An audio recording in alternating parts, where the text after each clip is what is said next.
UPSC ने civil सेवा परीक्षा से जुड़ा एक बड़ा बदलाव किया है, जो आईएएस, आईपीएस और आईएफएस बनने की तैयारी कर रहे युवाओं के लिए बहुत जरूरी है। अब अगर कोई उम्मीदवार एक बार किसी सिविल सेवा में चुन लिया जाता है तो वे बिना नौकरी छोड़े बार बार यूपीएससी की परीक्षा नहीं दे पाएगा। इस नियम का मकसद ये है कि सर्विस में आने के बाद उम्मीदवार उसी जिम्मेदारी पर ध्यान दे।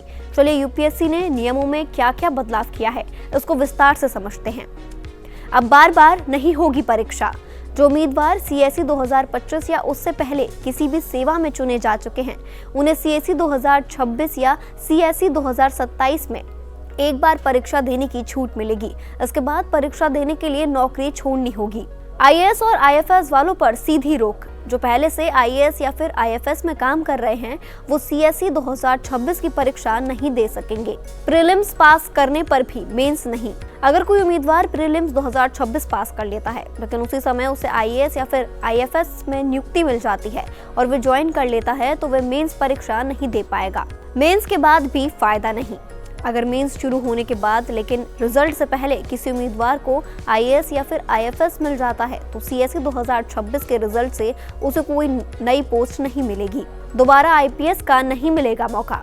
जो पहले से आईपीएस में चुने जा चुके हैं, वो सीएसई 2026 के जरिए फिर से आईपीएस नहीं बन सकते। ट्रेनिंग से छुट्टी सिर्फ एक बार। आईएएस, आईपीएस या फिर ग्रुप ए सेवा मिलने के बाद सीएसई 2027 देने के लिए ट्रेनिंग से केवल एक बार ही छुट्टी मिलेगी।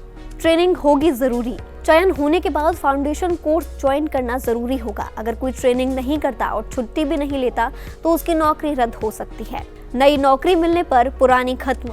अगर कोई उम्मीदवार सीएसई 2027 में फिर से चुना जाता है तो उसे सिर्फ एक सेवा चुननी होगी, बाकी अपने आप खत्म हो जाएंगी।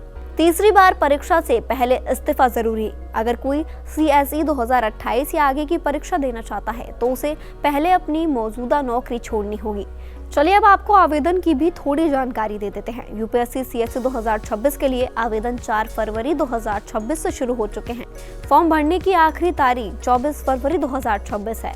इस भर्ती के जरिए करीब 943 पद भरे जाएंगे, जिसमें 43 पद दिव्यांग उम्मीदवारों के लिए रखे गए हैं। आवेदन करने के लिए उम्मीदवार upsconline.nic.in वेबसाइट पर जा सकते हैं।